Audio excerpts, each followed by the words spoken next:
15장은 오늘로 마무리가 됩니다. 어떤 의미에서 보면 이제 고린도 전서를 이제 뭐 16장에 마무리하긴 하지만 이제 후서로 넘어가기 전에서는 이제 오늘이 이제 좀 마무리가 되는 그런 부분입니다. 그래서 이제 부활과 관련돼서 이제 마지막 부분을 좀 한번 정리하면서 우리가 이제 어떻게 또 부활할 것인가, 그리고 그 부활의 소망을 갖고 사는 자들이 어떻게 이 땅을 살아가야 될 것인가에 대해서 바울이 한 번 더 깊게 설명하고 있음을 보게 됩니다. 그래서 오늘도 익숙하신 본문일 거예요. 왜냐면 이제 많이 이제 찬양곡이라든지 아니면 설교라든지 그냥 성경을 읽으실 때도 아마 많이 읽으셨던 그런 본문 중에 하나일 텐데 익숙한 내용들이지만 그 의미들을 한 번 더 조금 더 깊이 생각하시면서 하나님의 뜻이 뭔가를 확인하셨으면 좋겠습니다. 자, 우리 50절 내용부터 좀 보시면 앞에 우리가 나눴던 몇 주를 통해서 좀 나눴던 내용들을 기억하시면 더 좋겠고 그러지 않더라도 오늘 본문을 좀 보시면서 한 번 더 이제 확인하셨으면 좋겠습니다. 50절에 보시면 형제들아 내가 이것을 말하노니 혈과 육은 하나님의 나라를 유업으로 받을 수 없고, 그래서 오해하지 않으셨으면 좋겠습니다. 혈과 육 없는 사람이 없죠, 그죠? 저도 그렇고 여러분도 그렇고 이것을 마치 그리스도인들은 마치 이런 혈과 육이 없는 것처럼 생각하시는 경우가 또 있는데 그렇지 않습니다. 모든 사람은 다 혈과 육 가운데 있어요. 지금 우리가 마찬가지입니다. 그러면 또 그렇게 생각하면 또 하나 오해가 생길 수 있겠죠. 그러면 우리도 혈과 육 속에 있다 그러면 그런 사람은 하나님의 나라를 유업으로 받을 수 없다면 구원을 못 받는 거 아닌가? 그럼 이 세상에 구원받는 사람이 없다는 얘기인가? 라고 생각할 수 있겠죠. 그랬을 때 이 혈과 육을 어떻게 이해해야 되느냐라고 했을 때는 우리의 육신으로 이해하셔야 된다는 거예요. 지금 이 육신. 그러니까 우리가 구원받았다라고 했을 때는 잘 생각하셔야 되는 것은 우리의 영혼만 구원받은 건 아니에요. 우리의 몸도 구원받은 겁니다. 그러나 이 혈과 이 땅에서 살고 있는 이런 이 혈과 육으로는 갈 수 없다라는 거예요. 그러니까 그것을 지금 바울이 말하고 있는 겁니다. 왜냐하면 지난 시간에 나눴던 말씀을 좀 기억해 보신다면 도대체 우리의 부활체가 어떤 모습입니까 궁금해하잖아요. 그래서 그게 이제 장례 문화까지 이어져서 그럼 매장을 해야 됩니까? 어떻게 해야 됩니까? 했을 때 바울은 그건 모른다. 신비로운 부분, 신령한 부분, 하나님이 더 이상 말씀하시지 않는 부분이기 때문에 분명히 육체를 갖고 다시 부활하기는, 육신을 갖고 부활하기는 하겠지만 그것이 어떤 모양인지, 한마디로 어떤 형상인지 또 어떤 내용인지는 잘 모른다. 그러나 신비로운 몸일 것이다 라고 하는 거죠. 그렇기 때문에 너무 이 보여지는 육체에 집착하지 않도록 그래서 그럼에도 불구하고 기독교의 역사를 보면 기독교 전통적인 그 장례 방식은 매장이었던 이유가 그 인간의 한계에 갇혀 있었다라고 말씀을 드렸습니다. 그래서 그래도 뭔가 좀 있어야 그것을 통해서 사람이 부활하지 않겠느냐 이런 사고를 가지고 있었던 거죠. 그러니까 그런 사고를 가지고 있었던 이스라엘 백성들에게 이 당시 이제 고린도 교인들에게 한 번 더 바울이 말하고 있는 그런 혈과 육으로는 못 간다. 그리스도가 너희를 구원해 주셨다 할지라도 그 구원에 분명히 영원만 간다라고 하는 사람들이 실제로 있어요. 그러니까 그것도 어떻게 보면 이단 사상인 거죠. 분명히 우리 육신도 구원을 받는데 지금 이 몸 상태로는 안 된다라고 말씀하시는 거예요. 그래서 부활의 중요함과 확실성과 부활이 우리에게 주는 의미가 더 크다라고 하는 의미예요. 그러니까 이 몸과 육을 가면 우리는 이 몸과 육을 더 깨끗이 하면 돼요. 마치 우리의 영혼을 성화의 과정에서 우리가 거룩해 가듯이 우리 몸을 진짜 더 깨끗이 하고 이제 구약 성경에 주로 나오는 것처럼 하나님 앞에 나갈 때 목욕도 하고 옷도 빨고 막 이런 것처럼 그렇게 할 수 있지만 그런 차원은 아니다라고 지금 바울이 표현하고 있는 겁니다. 그래서 그런 혈과 육은 하나님의 나라를 유업으로 받을 수 없고, 또한 썩은 것은 썩지 아니한 것을 유업으로 받지 못합니다. 그러니까 이 얘기는 단순히 썩어질 우리 육체가 그러니까 100% 연관성이 없는 것은 아니라고 할지라도 그럼에도 불구하고 이 썩어져야 되는 이 육신 때문에 부활하는 건 아니라는 거예요. 그것이 있어야만 되는 건 아니라는 거예요. 왜냐하면 우리를 부활시키는 분은 누구예요? 하나님이시잖아요. 예수 그리스도가 우리의 부활의 모범이 되셨잖아요. 그러니까 예수 그리스도가 우리를 부활 시키시는 거잖아요. 그러면 우리를 부활시키시는 데 있어서 우리의 육신이 하나님에게 있어서 반드시 필요하냐라고 했을 땐 그렇지 않더라. 하나님이 우리를 창조하실 때도 명령으로 창조하셨지 흙이 반드시 필요했던 건 아니란 말이에요.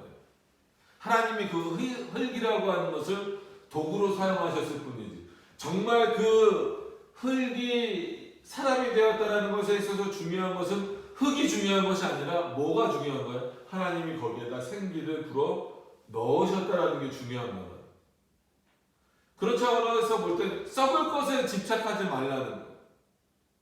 썩을 것 때문에 하나님의 영광을 가리우거나 그것을 왜곡시키지 말라는 거예요. 우리는 그리스도를 통하여서 썩지 아니하시는 그분을 통하여서 하나님의 나라를 유업으로 받기 때문에 그렇습니다. 이런 어떤 그 부활의 확실성과 어떤 부활에 대한 그 소망을 우리가 품고 있지 않으면 우리 안에서 엄청난 오해가 있다라고 말씀을 드렸습니다. 그래서 지난 시간에도 그랬죠. 핵심적인 내용이 뭐예요? 부활에 있어서 여러 핵심이 있지만 우리가 생각하기엔 죽었다 다시 살아난다는 게 말이 안 되는 것처럼 보이지만 하나님에게 있어서는 칼빈의 표현으로서는 쉬운 일이라는 거예요. 아니 이 세상을 창조하신 자가 죽었던 자를 다시 살리신다? 그건 하나님에게서는 쉬운 일이에요. 우리에게 있어서 어렵기 때문에 그것을 하나님도 마치 어려울 것처럼 뭔가 있어야 될 것처럼 생각하는 것은 어리석은 일이라는 거예요. 그래서 가끔 말씀드린 것처럼 우리는 늘 살아갈 때 인간의 이성, 그걸 이제 인간의 객관이라고 많이 부르잖아요. 인간의 객관성에 따라서 하나님을 판단하지 말고 우리의 객관성을 버리고 하나님의 객관, 하나님이 보시기에 객관성, 그게 뭐냐면 물론 하나님의 말씀인 성경이지만 그 성경을 통하여서 하나님이 생각할 때 하나님에게 불가능이 없으시다라고 했을 때에는 그가 다시 우리를 죽으면서 살리시는 일은 그에게 있어서는 아주 쉬운 일이다라는 거예요. 그런 믿음이 우리에게 있어야 된다라고 하는 것을 분명히 기억하셔야 돼요. 그래서 솔직한 얘기로 부활을 위해서 우리가 할 수 있는 것은 아무것도 없어요. 뭐밖에 없어요? 부활을 믿는 것밖에 없어요. 근데 그 부활을 믿는다는 것 자체도 그런 차원에서는 뭐예요? 은혜인 거죠. 누가 믿습니까? 어느 정도 공부해야 믿을 수 있습니까? 그렇지 않잖아요. 하나님이 우리에게 믿음을 주신 자들에게 그 부활을 믿게 됩니다. 그래서 51절에도 넘어가서 보시면 보라 내가 너에게 비밀을 말하노니 왜 비밀이라고 표현하셨냐면 아무리 들어도 결국은 이 말씀을 올바로 듣고 깨달을 수 있는 자들은 누구밖에 없다라는 거예요. 택자들밖에 없다라는 거예요. 그래서 칼빈 주석에도 보면 유기자들, 즉 구원받지 못한 자들도 몸의 부활은 있지만 그들을 향하여서 지금 오늘 비밀을 예수 그리스도가 바울이 말하고 있는 건 아니라는 거예요. 그리스도의 비밀을 말하는 거예요. 자신의 백성들, 즉 하나님의 백성들을 향하여서 비밀이란 말은 왜 비밀이 되겠어요? 이거는 소곤소곤 얘기해야 비밀일 수도 있지만 어떤 면에서는 대놓고 얘기해도 믿지 않는 사람들이 훨씬 많으면 그거는 마치 비밀처럼 되는 거예요. 사실이어도 물론 가짜뉴스 이런 걸 떠나서 그래서 우리가 이제 오늘 요한복음으로 넘어갔지만 특히나 이제 사복음서를 연구하고 이럴 때 누가복음이나 이런 것들을 연구하는 과정에서는 메시아 은닉사상 이런 내용들이 좀 주제로 나와요. 그게 이제 전체 주제라는 의미는 아니지만 뭐냐면 예수님 스스로가 나는 하나님의 아들이야 라고 말하신 적은 없어요. 그런데 오늘 이제 그 요한복음도 읽은 것처럼 세례요한이 계속해서 말하는 게 뭐예요? 내 뒤에 오시는 그분이 너희를 구원할 자이고 근데 그분은 누구다? 하나님이시면서 동시에 하나님의 아들이시다. 계속해서 얘기하는 거예요. 바리새인이 물을 때도 얘기하고 이스라엘 백성들이 물을 때도 얘기하고 여러 사람들이 물을 때마다 예수 그리스도에 대해서 아주 정확하게 얘기를 해주는 거예요. 그는 하나님이시고 또 하나님의 아들로 이 땅에 오시는 분이고 너희를 구원하자. 그래서 요한복음에 번역하면 뭐다 해서 사복음서를 우리가 말할 때에도 좀 이해를 돕기 위해서 말씀을 드리면 아시는 내용이지만 마태복음, 누가복음, 마가복음, 그러니까 마태, 마가, 누가 이제 우리가 갖고 있는 성경 순서대로 보면 그렇게 되어 있죠. 이건 이제 공관복음부에서 대상이 조금 이제 내용도 같지만 대상이 이스라엘 백성들에게 약간 좀 한정되는 느낌이 있죠. 근데 요한복음은 친히 이렇게 그 부분을 어떤 단어나 이런 것까지 해석해 주는 것은 어떤 그 내용적인 면에서도 뭔가 좀 다른 부분이 있지만 이제 대상 자체도 조금 더 넓은 대상으로 이제 보여집니다. 그러니까 이렇게 넓은 대상에게 이제 주어진 것으로 확인이 되죠. 그런 차원에서 그럼 너희가 구약 때 그렇게 기다리던 메시아가 누구냐? 바로 이분이다. 그리스도다. 그러니까 메시아란 뜻 자체 안에 그리스도라는 의미가 있죠. 기름 부음 받았다는 의미가 있지만 세례 요한이 말하고자 하는 것은 뭐냐면 그런 단어적인 설명이 아니라 그렇게 너희가 기다리고 있는 메시아가 바로 이분이다라는 거예요. 근데 믿어요? 안 믿잖아요. 안 믿다 보니까 예수 그리스도가 메시아다라고 하는 것, 예수 그리스도가 하나님의 아들이다라고 하는 것을 한 번도 부정된 적이 없음에도 불구하고 그것이 죄목이 돼서 십자가에 달려버리시잖아요. 그러니까는 뭐예요? 메시아라고 하는, 예수 그리스도가 메시아라고 하는 이 사상이 숨겨지는, 누구로 인해서? 믿지 않는 자들로 인하여서 그냥 비밀처럼 숨겨져 버리는 거예요. 그래서 십자가 그 사건에서 백부장이 고백하잖아요. 이는 실로. 그러니까 하나님께서 어떻게 보면 그것 또한 이스라엘을 부끄럽게 하시는 거예요. 이스라엘 백성이 아니라 로마의 관원을 통하여서 그의 입을 통하여서 이는 실로 하나님의 아들이시다 라는 고백을 그 십자가상에서 다시 하게 하심으로 말미암아 그 마치 숨겨져 있던 그때서야 사람들이 볼 때에는 언뜻 사람들이 볼 때는 그때야 비로소 예수 그리스도가 메시아였구나, 예수 그리스도가 하나님의 아들이셨구나라고 하는 것이 마치 온천에 드러나는 방식처럼 하셨지만 잘 보면 마태복음도 그렇고 마가복음도 그렇고 누가복음도 그렇고 요한복음도 그렇고 1장부터 예수 그리스도는 하나님의 아들이시고 예수 그리스도는 너희를 위해서 오셨다. 자기 백성을 위해서 오셨다라고 끊임없이 말씀하신다. 그러니까 오늘도 마찬가지예요. 고린도 교회라고 말하는 너희들, 하나님을 믿는다라고 말하고 그리스도를 믿는다라고 말하는 너희들에게 있어서도 부활의 문제조차도 아직 확실히 해결되지 않고 믿음이 없다라고 한다면 부활이라고 하는 이 어떻게 보면은 그 확실한 사건 자체가 너희 안에는 비밀처럼 여겨질 수밖에 없다라는 거예요. 그런 차원에서 바울이 이 비밀을 너희들에게 풀어줘요. 너가 이런 비밀과 같이 숨겨져 있는 내용들을 확실하게 고린도 교회 안에 심겨지지 않으면 그건 참된 교회의 모습이 아니다라고 하는 거예요. 그래서 보라 내가 너에게 비밀을 말하노니 우리가 다 잠잘 것이 아니요. 그러니까 마치 죽은 것이 잔다라고 했으면 아무런 의미 없이 우리가 있는 것이 아니라 마지막 나팔에 이거를 그냥 그 어떤 은유적인 표현으로 이해를 하셔야 돼요. 너무 문자적으로 뭐 나팔이 어떻게 울리고 뭐 그래서 이걸 너무 문자적으로 이해하니까 나팔이 과연 뭘까? 뭐 번개인가 뭔가 막 이렇게 생각하잖아요. 마지막 때 그거는 예수님이 어떤 방식으로 오실지 몰라요. 진짜로 나팔을 불며 오신다라고 이렇게만 생각하시면 안 됩니다. 그래서 이 당시의 일상 영어입니다. 그래서 오늘 어떤 의미에서 보면 이제 출애굽기 19장을 읽으면서도 나팔을 불며 백성을 모으잖아요. 그러니까 생각을 해보시면은 그 이치가 생각이 나요.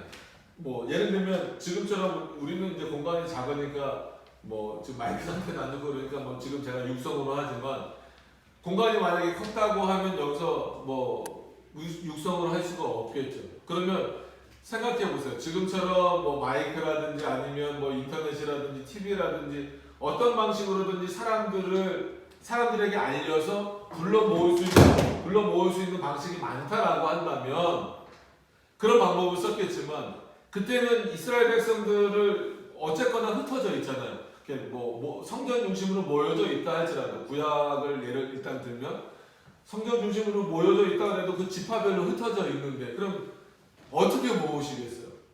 그럼 그때 쓸 수 있는 방법은 진짜로 나팔을 불거나 큰 징을 치거나 큰 북을 치거나 하는 거예요. 그거는 이스라엘뿐만이 아니라 우리나라 역사에서도 보면 고대 역사를 보면 다 그렇잖아요.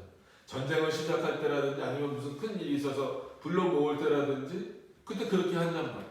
그러니까 마찬가지예요. 군대도 이렇게 모아서 출정식을 할 때도 나팔을 불면서 그걸 모이라는 거예요. 모이라는 거예요. 그런 의미로 이해를 하셔야 돼요. 그래서 마지막 나팔 하나님이 불러 모으시는 그 순간에 어떻게 순식간에 호련이 다 변화될 것이다.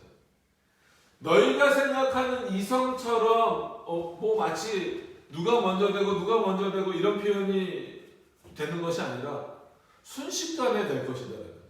그러니까 이때는 바울도 아무리 계시를 받고 있는 그러니까 자라고 할지라도 예수 그리스도가 언제 오실지 바울도 모르는 거예요. 그렇기 때문에 바울은 두 가지를 다 설명할 수밖에 없는 거예요. 그리고 고린도 교인들뿐만 아니라 이스라엘 백성들 전체가 뭘 혼돈을 하고 있어요? 그럼 이미 죽은 자들의 부활과 그럼 예수님이 이때는 승천하실 때 뭐라 해요? 내가 곧 오리라고 했기 때문에 고린도 교인들이 살아있을 동안에라도 예수님이 다시 오신다고 한다면 그럼 이렇게 살아있는 자들, 죽은 자들 어떤 차이가 있을까? 라고 하는 거죠. 그래서 이 잠자고 있는 이미 죽은 자들이나 아니면 살아서 그리스도를 맞이할 자들이나 우리는 저들은 육신이 썩었고 우리는 육신이 있다. 이런 구별이 있잖아요. 벌써 우리 안에서도 그런 구별이 있죠. 근데 하나님이 바울을 통해서 하시는 말씀은 뭐예요? 하나님에게 있어서 즉 우리를 신비로운 몸으로 변화시키시는 데 있어서는 먼저 죽은 자들의 몸이나 우리의 몸이나 차이가 없다는 거예요. 여러분 생각해 보세요. 예수님이 언젠가 오실 거잖아요. 그럼 이거를 좀 폭을 넓혀서 이때는 좀 약간 고린도 교회에 한정시키는 의미도 있었어요. 바울이 그렇게만 한정시켰다는 의미는 아니지만 혹시라도 살아서 예수 그리스도를 만날 자들을 향하여서도 말하고 있는 거기 때문에 그러면 마지막 때에 예수님이 오실 때 분명히 그때 살아있는 자들이 있을 거란 말이에요. 그럼 죽음을 보지 않은 상태란 말이에요. 그럼 그때 어떻게 변화될까요? 일단 죽어야 될까요? 그러니까 우리 생각엔 그런 거예요. 죽은 자들을 부활시킨다라고 하셨으니까 그럼 우리를 예수님이 오실 때는 다 죽이실까? 그랬다가 아니라는 거예요.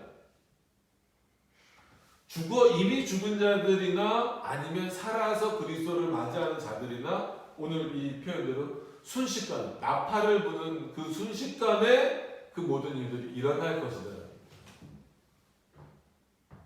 그러니까 우리는 뭔가가 이렇게 순서적으로 표현될 수밖에 없어요. 그래서 특히나 요한계시록에 보면 먼저라는 단어를 쓰면서 무덤에 있는 자들이 일어나고 그 다음에 어떤 자들이 일어나고 하지만 그거는 우리는 어쩔 수 없이 순서적인 표현으로 쓸 수밖에 없는 게 인간의 한계. 그게 이제 언어의 한계고 인식론적인 한계라고 여러 번 말씀을 드렸습니다. 그러나 하나님에게 있어서는 그러실 이유가 없어요. 동시적인. 창조가 그렇듯이 지금 모든 역사가 그렇듯이 부활에 있어서도 죽은 자들이나 살아서 그리스도의 재림을 맞이할 자들이나 동시에 그렇게 변화되게 하신다는 거예요. 그런 차원에서 마지막 나팔에 순식간에 호련이 다 변화하는 거예요. 그러니까 어떤 차원에서는 이게 부활의 확실성이고 분명한 내용이고 이것이 우리 안에 깊게 분명하게 자리 잡고 있어야 되는 내용이다. 나팔 소리 52절에 나팔 소리가 나매 죽은 자들이 썩지 아니할 것으로 다시 살고. 그죠? 이미 죽은 자들이 나팔 소리는 뭐예요? 진짜로 그리스도가 재림하신다라는 것을 비유적으로 표현한 거다라고 말씀드렸잖아요. 그런 나팔 소리가 날 때 죽은 자들이 썩지 아니할 것으로, 그죠? 그리스도로 말미암아 다시 부활한다라는 거. 그러니까 우리가 아담의 몸을 입고 살아가고 있는 이 몸은 썩을 몸이잖아요. 근데 그리스도가 부활하신 그 신비로운 몸은 썩을 몸이 아니잖아요. 우리는 그 몸을 입을 거란 말이에요. 그러니까 먼저 죽은 자들은 그 아담의 몸을 벗어버리고 그리스도의 그 신령한 몸을 입을 텐데, 그들만 그런 것이 아니라 다 그들도 다시 살고 우리도 변화하는 거예요. 그러니까 살아있는 자들도 그렇게 될 것이다라고. 이런 소망을 갖고 살아가라는 거예요. 그러니까 고린도 교회에 있어서 뿐만 아니라 지금 우리에게도 하시는 말씀이 그거죠. 그러니까 부활을 소망으로 품고 있는 자들은 이상한 상상, 성경에서 말하지 않는 그런 이상한 상상 속에 빠져 있지 말고 그가 우리를 부활하실 것이다, 부활시켜 주실 것이다라는 그 믿음을 분명히 갖고 있으라는 거죠. 자, 53절에도 이 썩을 것이 불가을 썩지 아니할 것을 입겠고, 그죠? 여기까지는 우리가 분명히 말할 수 있다라고 했어요. 우리가 어떤 몸으로 부활할지는 몰라요. 그러니까 성경이 말하지 않는 부분을 자꾸 언급하려고 하지 마세요. 그러니까 누가 물어보더라도 그냥 그거는 신비다. 왜 신비라고 돌리냐면 하나님이 말씀하시지 않는 부분이고 하나님이 하시는 일이기 때문에 그래요. 근데 그거를 우리가 어떻게 막 해내려고 하면 안 되잖아요. 그래서 뭐 이제 이거는 여러 가지 의미로 해석되는 본문이기도 하고 또 여러 가지를 설명할 때 사용하기도 하지만 신명기 29절 말씀에도 보면 감춰진 것은 누구에게? 하나님에게 있는 것이고 나타내어진 것, 즉 너희들에게 주어진 것은 그것을 우리가 알도록 하셨다라고 하는 내용이라는 거예요. 즉 하나님 안에 감춰져 있는 내용들을 우리가 막 캐내려고 하지 말고 우리에게 알려진 것은 뭐겠어요? 이 성경이에요. 성경을 통하여서 하나님이 우리에게 알려주신 것 그대로 믿으면 되는 것이고 그거 이상 더 깊이 들어가려고 해서는 안 된다라고 하는 차원. 그러니까 부활의 문제도 마찬가지예요. 그가 우리를 부활하시겠다라고 말씀하셨으면 그것을 믿는 게 중요한 것이지 그 이상은 더 말하지 말라. 그것은 신비로 남겨놓으라. 그래서 죽을 것이 죽지 아니함을 입으리로다. 어떻게 보면 15장에서 계속 반복되는 내용이잖아요. 그러니까 이런 반복을 하는 이유는 어떨 때 이런 반복을 우리가 많이 사용하나요? 정말 중요하기 때문에 계속해서 강조하기 위해서 마치 이제 부모가 자녀에게 뭐 매일 똑같은 얘기인 것 같지만 차 조심해라, 뭐 길 조심해라, 뭐 해라. 이거는 왜요? 걱정스럽기도 하지만 중요한 문제이기 때문에 오늘만 차 조심해야 되는 건 아니잖아요. 내일도 하는 것처럼 마찬가지로 그런 차원. 그래서 구약에도 보면 어떤 말씀이 반복돼요? 내가 너희를 애굽에서 인도하여낸 여호와라. 이거는 뭐예요? 그만큼 그 일이 중요하고 그것을 통하여서 하나님이 누구신가를 알려주시고자 하는 의미도 있고 또 하나는 뭐겠어요? 우리가 자꾸 잊어버리기 때문에 그래요. 그리스도를 통하여서 우리가 부활된다라고 하는 것, 그리스도가 부활하신 것처럼 우리가 부활된다라고 하는 사실을 한 번만 말해서는 너희는 도대체 기억을 못한다는 거예요. 그러니까 구약에서도 내가 너희를 애굽에서 인도하여낸 여호와라. 이것을 왜 반복하냐면 너희의 열조들이 너희들에게 안 가르치고 있다는 거예요. 그러니까 너희가 잊어버렸다는 거예요. 그래서 내가 다시 반복한다는 거예요. 그러니까 오늘도 바울도 어떻게 보면 15장에서 비슷한 표현을 계속해서 반복하는 것은 그 중요함. 또 하나는 인간의 망다. 왜냐하면 벌써 지금도 보면 2000년이 우리가 그냥 상식적인 일반적인 계산으로도 예수님이 승천하신 이후에 2000년이 지났잖아요. 그러니까 인간적인 사고에 뭐가 들어오는 거예요? 2000년 동안 안 오셨는데 예수님이 오시겠죠. 그러니까 그리스도인들조차도 관심이 하나님의 나라, 그가 다시 오실 것보다도 그냥 이 땅에서 잘 먹고 잘 되는 것으로 점점 관심이 쏠려가는 거예요. 근데 교회에서조차 하나님의 말씀이 선포되는 곳에서조차 그렇게 점점 하나님의 말씀에 대해서 그리고 그리스도가 우리를 부활하실 것에 대한 내용들을 잃어버리고 잊어버리고 망각해 가고 있는 성도들을 향하여서 하나님의 나라에 대한 그 분명한 것, 부활에 대한 확실한 것, 또 하나님의 심판에 대한 분명한 내용들을 선포하지 않으면 그냥 예수 믿으면 이 땅에서 잘 된다. 그것이 부정되는 것은 아니라고 말씀을 드렸어요. 근데 사람들의 관심이 점점 하나님의 나라나 부활이나 이런 거에 있어서 관심이 없어지고 그냥 이 땅에서 잘 되는 것으로 흘러가고 있는데 거기에 그냥 그 입맛에 맞춰서 설교를 해버리거나 그 입맛에 맞춰서 하나님의 말씀을 가르쳐줘 버리면 세상 종교와 다를 바 없잖아요. 그러니까 바울처럼 우리는 끊임없이 강조할 수밖에 없는 거예요. 그래서 늘 말씀드린 것처럼 1년에 한 번 부활주일로 정해서 부활을 강조하는 것이 아니라 매주일 그리스도의 부활에 참여하는 자로 이곳에 있어야 된다는 거예요. 그래서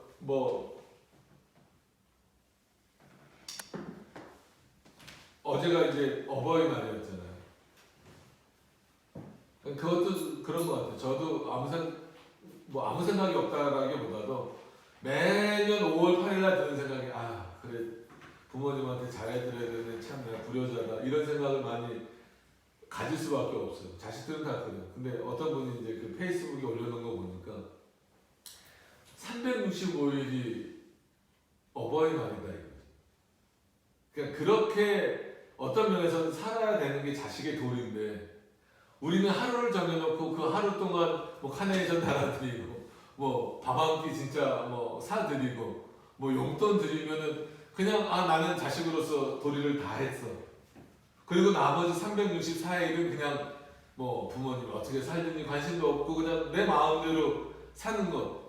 그래 놓고 5월 8일만 되면 또 카네이션 매년 카네이션 꽂아드리고 건강하세요 한마디 해드리고 그런 거 보면 어떤 면에서 보면 우리가 신앙생활하는 것도 그것과 다르지 않다.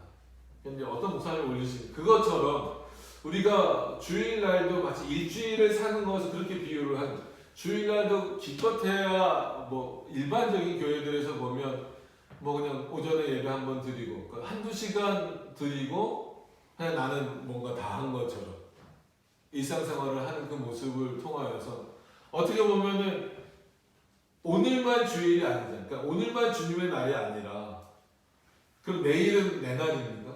모레도 내 날입니까? 아니잖아요. 어떻게 보면 모든 날이 주님의 날이잖아요. 주님이 역사하시는 날이고 주님이 우리를 인도하시는 날이고 주님이 우리에게 은혜를 주시는 날이잖아요. 근데 우리는 그거를 잘 인식하지 못하는 그러니까 내가 주일날 이번 주 예배 드렸으니까 내일부터는 내가 하고 싶은 대로 내가 원하는 대로 살아야지 이렇게 생각하는 어떤 그런 삶을 살고 있을 때 늘 반복적으로 우리에게 들려지는 하나님의 말씀이 우리를 일깨우는 경우가 많아요. 그런 차원에서 바울이 어떻게 보면 똑같은 표현을 계속 하잖아요. 죽을 것이 죽지 아니함을 입으리라. 또 54절에 가서 보면 이 썩을 것이 썩지 아니함을 입고 그러니까 같은 표현을 지금 비슷한 표현을 계속 반복적으로 하는 거예요. 이 썩을 것이 썩지 아니함을 입고 죽을 것이 죽지 아니함을 입을 때 우리는 다 죽어요. 원래는 죽지 않도록 창조되었지만 아담의 타락으로 인하여서 우리는 당연히 죽을 수밖에 없어요. 그럼에도 불구하고 우리는 이 죽을 것에 대해서 소망을 두는 것이 아니라 죽지 않을 것, 영원한 그 신령한 몸을 입을 그 하나님의 나라를 소망으로 품고 사는 거죠. 거기에 초점을 맞추고 살라는 거예요.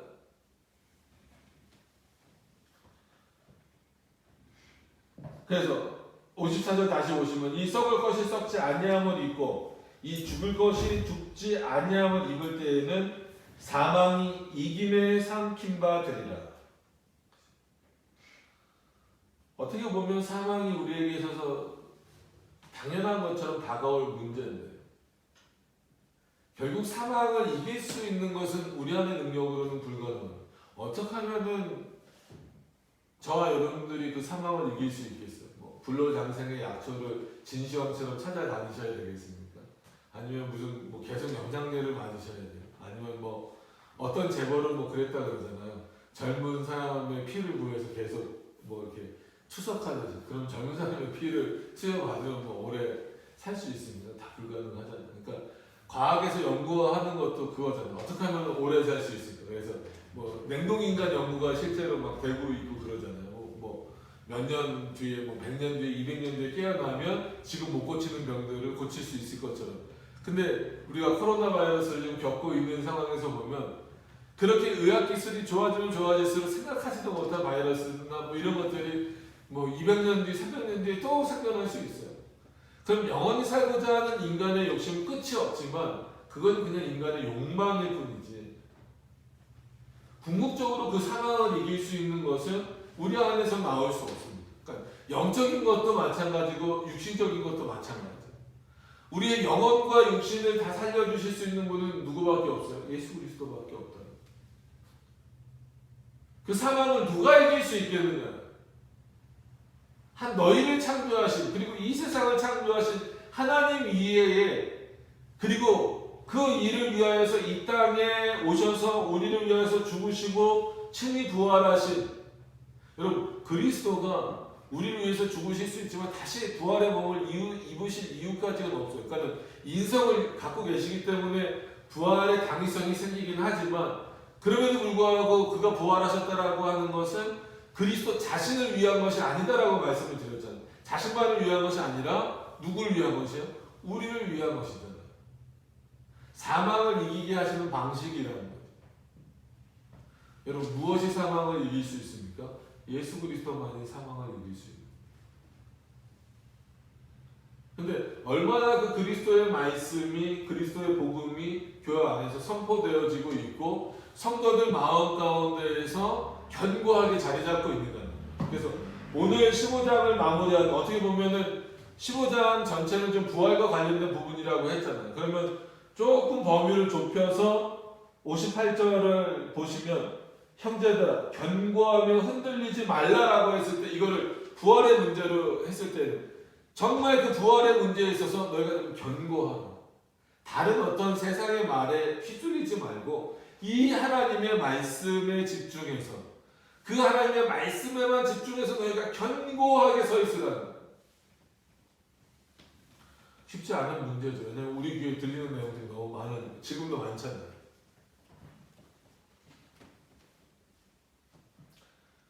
그래서 사망이 이김에 삼킨 바 되리라고 기록된 말씀이 응하니라. 하나님의 말씀은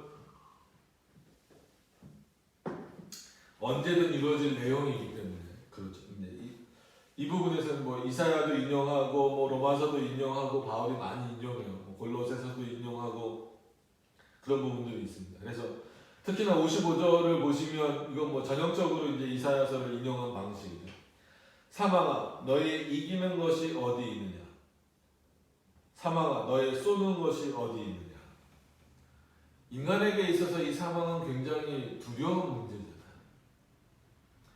사망에 쏘는 것은 56절에 넘어가서 보면 사망에 쏘는 것은 죄다.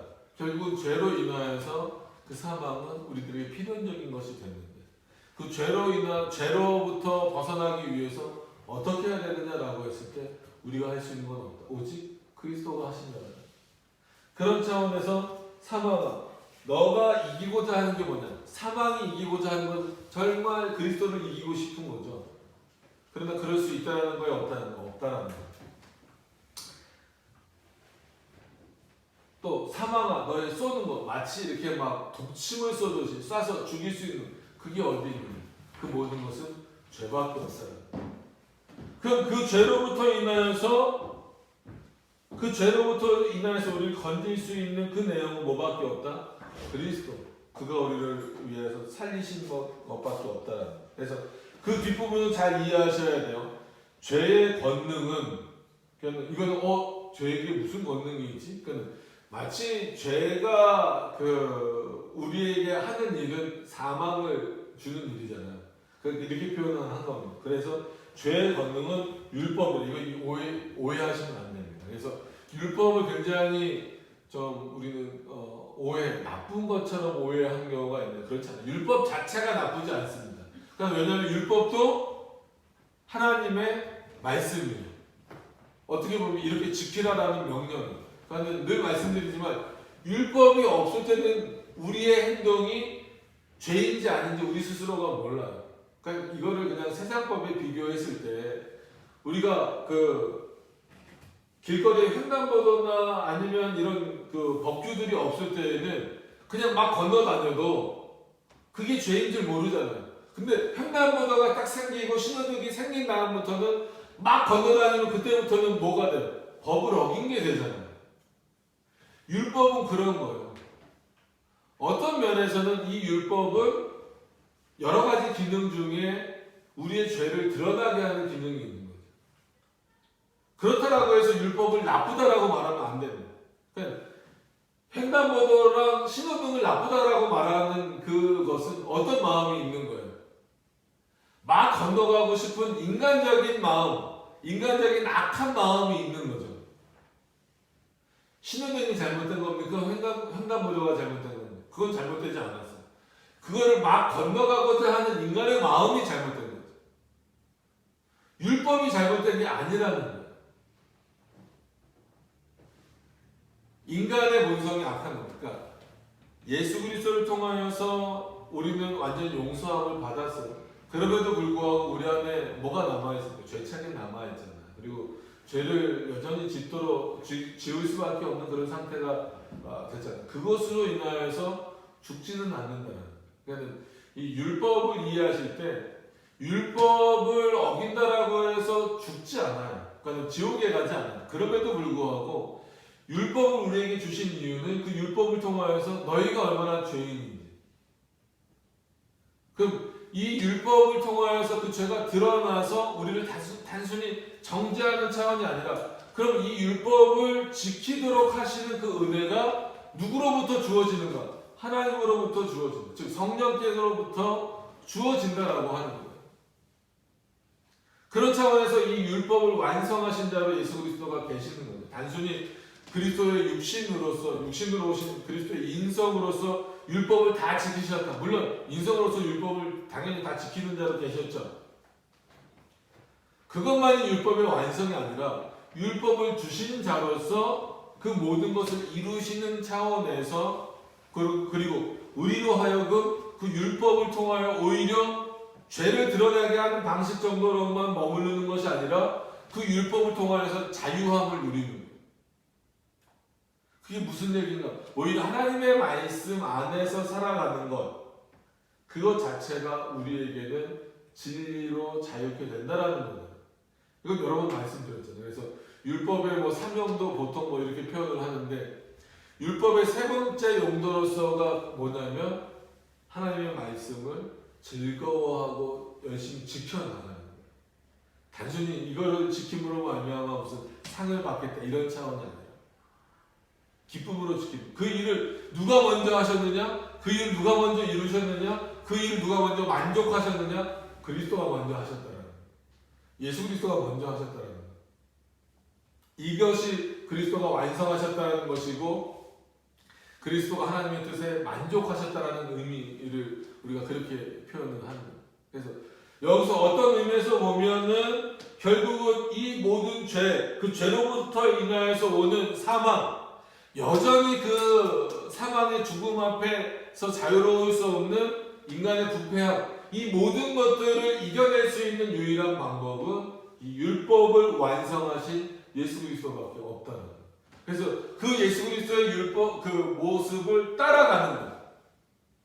예수 그리스도의 형상을 회복하는 거예요. 그게 우리들의 삶이어야 돼요. 여러분, 왜 우리가 신령한 몸으로 부활하는 게 중요한가요? 오해는 하시지 말고 들으셔야 돼요. 그리스도처럼 살아야 되기 때문에. 그러니까 그리스도처럼 될 수는 없죠. 그럼에도 불구하고 우리가 예수 그리스도를 닮자 이런 표현을 쓰잖아요. 그럼 예수 그리스도의 뭐를 닮았겠어요? 예수 그리스도 지금 직접 본 분도 없을 텐데. 모양을 닮을 수 없잖아요. 그가 이 땅에서 보여주신 모범을 따라 살아가는 거예요. 하나님의 나라를 소망으로 품은 자로서 그 모습이 우리 안에서 실천적으로 그러기 위해서 우리 안에 뭐가 있어야 돼요? 견고하며 흔들리지 않는 그런 모습들이 있어야 된다는 거예요. 그래서 이 죄의 권능은 율법이라는 부분을 그렇게 이해를 하셔야 됩니다. 그래서 죄와 율법을 마치 이렇게 막 동등한 것처럼, 아니면 율법은 그냥 어떤 죄를 드러내는 정도로만 이해하시면 안 됩니다. 그러니까 그런 부분은 잘 이해를 하시면서 보셔야 돼요. 그래서 절대로 율법이 필요하지 않은 것이 아니다라고 하는 것을 기억을 하셨으면 좋겠습니다. 그래서 또 57절로 넘어가서 보면 더 분명하죠. 우리 주 예수 그리스도로 말미암아 우리에게 이김을 주시는 하나님께 감사합니다. 그가 이루셨기 때문에, 그러니까 우리 주 예수 그리스도로 말미암아라는 표현에 뭐가 있는 거예요? 모든 것을 다 이루셨다는 거예요. 거기에는 율법을 이루신 것도 들어가는 거예요. 그것으로 말미암아 우리에게도 이김을 주신다는 거예요. 이거를 담는 거예요. 그럼 이것을 담는 것에 있어서 우리의 노력으로 예수 그리스도를 닮을 수 있어요? 이 이김을 성취할 수 있어요? 우리가? 아니에요. 예수 그리스도는 성취하시는 분이시지만 우리는 성취할 수 없어요. 그 성취하심에 참여하는 방식이 하나님의 은혜인 거죠. 자신의 백성을 위하여서 성취해 주신 거잖아요. 예수 그리스도가 우리를 사망에서 건지시기 위하여서, 우리를 죄에서 건지시기 위하여서 먼저 자신이 성취해 주신 거예요. 우리는 거기에 참여하는 자로 있는 거죠. 그게 그리스도가 우리에게 주신 은혜잖아요. 그럼 이거보다 더 큰 은혜가 어디 있습니까? 물론 살아가면서 주시는 그런 은혜들을 부정하는 거 아니에요. 어떤 문제들이 해결되고 어떤 상황들이 또 해결되고 그런 모든 것들을 통하여서 어떻게 보면 뭘 더 우리는 확인하면서 살아갈 수 있어야 돼. 그리스도가 우리를 구원하셨다는 결국은 그 내용으로 가야 돼. 예를 들어서 경제적인 부분이 해결됐다. 아니면 어떤 그 육신적인 부분이 좀 아프거나 이런 부분이 해결됐다. 가정적인 부분이 해결됐다. 아니면 직장 문제가 해결됐다. 그럼 그리스도인들이라고 하면 최소한 거기에 그냥 머무르지 말고 이렇게 우리에게 닥쳐있는, 나에게 닥쳐있는 모든 문제들을 해결해 주시는, 그럼 그리스도가 이런 문제를 왜 해결해 주셨을까? 그가 우리의 구원자이시기 때문이잖아요.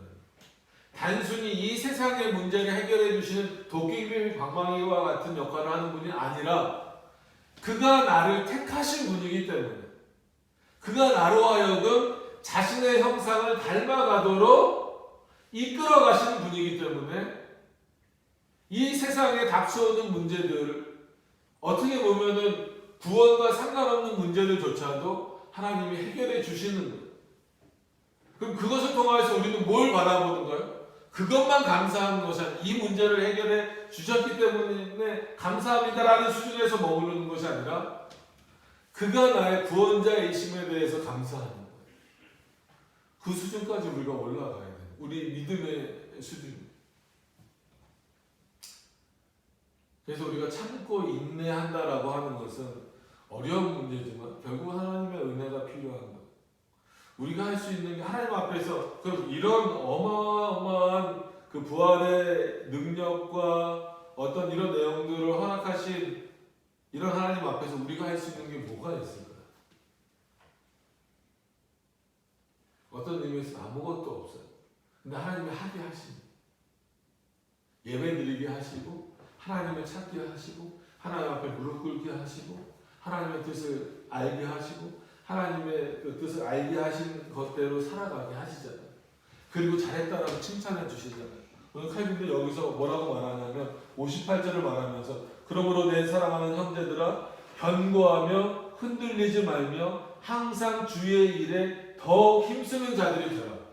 부활에 대한 소망을 품고 있다면 그 믿음에 견고해라. 노력해라는 거예요. 그 믿음에 견고하기 위해서 노력하라는 거예요. 그리고 흔들리지 말라는 거예요.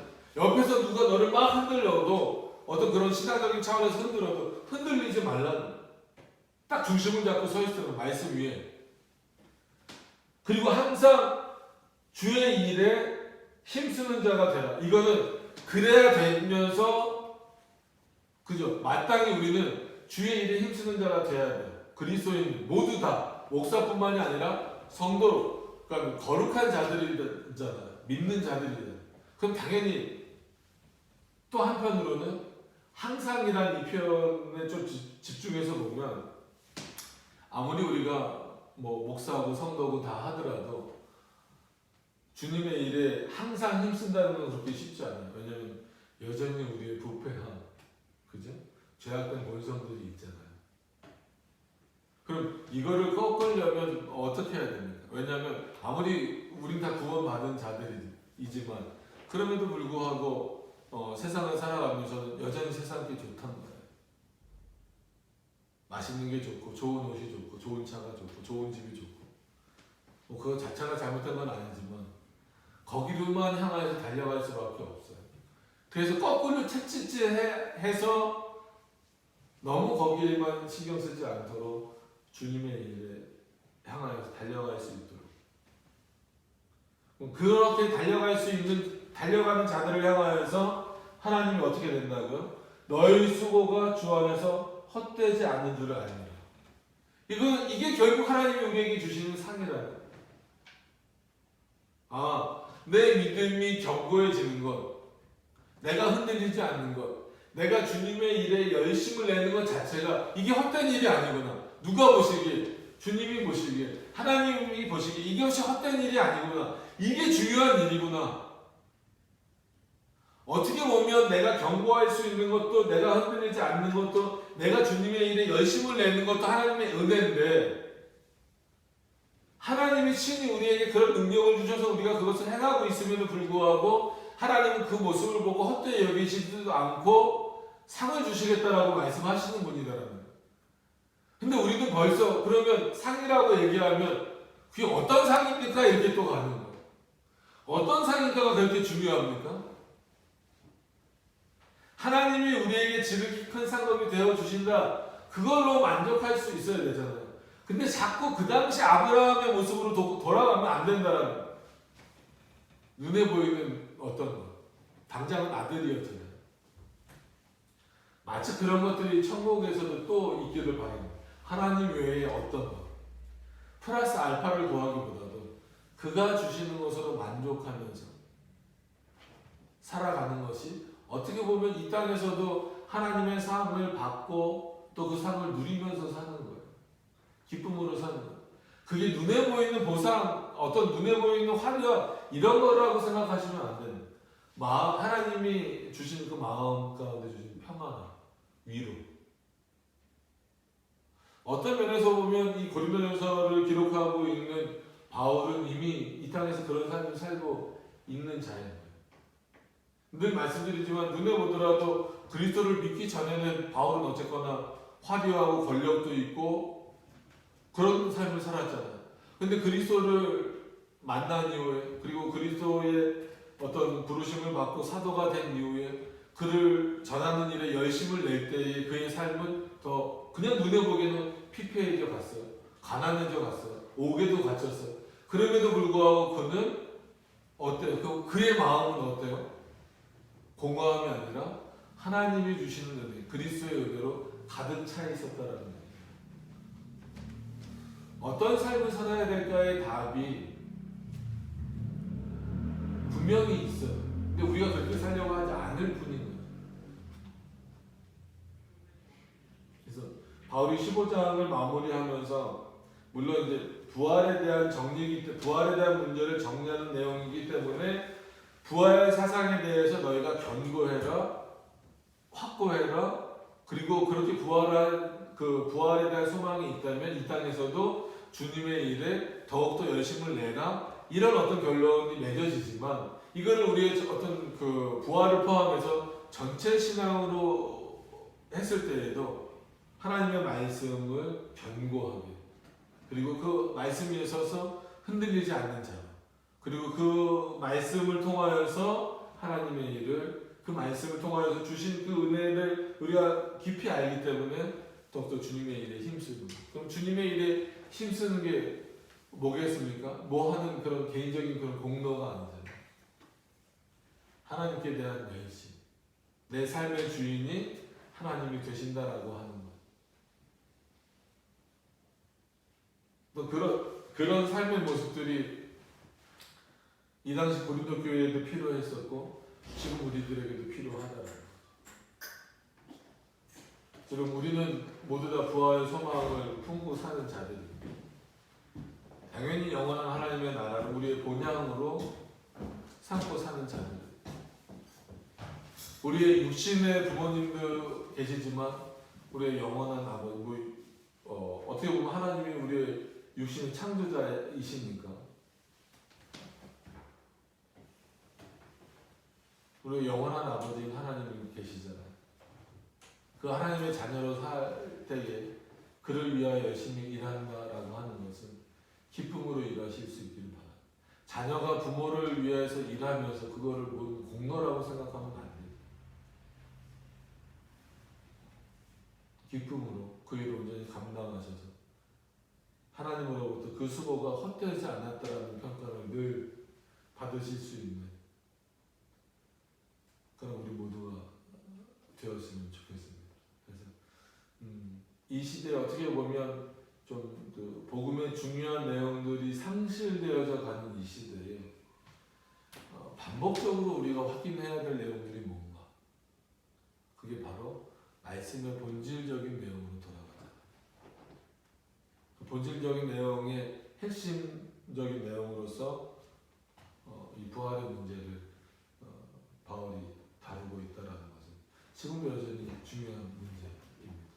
그런 부활의 신앙을 갖고 있는 자들답게 하나님 앞에서 열심을 내시되 그 열심이 우리 안에서 나오는 것을 생각하시는 것이 아니라 하나님의 은혜로 주어진 것으로 오히려 더 감사하실 수 있는, 나로 하여금 내 신앙이 견고케 되었음에 감사하시고, 나로 하여금 흔들리지 않게 하심에 감사하시고, 나로 하여금 주의 일에 열심을 내게 하심에 감사하실 수 있는, 그래서 이 땅에서도 이미 하나님의 나라를 맛보고 살아갈 수 있는 자로 살게 하심에 감사하실 수 있는 우리 모두가 되셨으면 좋겠습니다. 기도하도록 하겠습니다.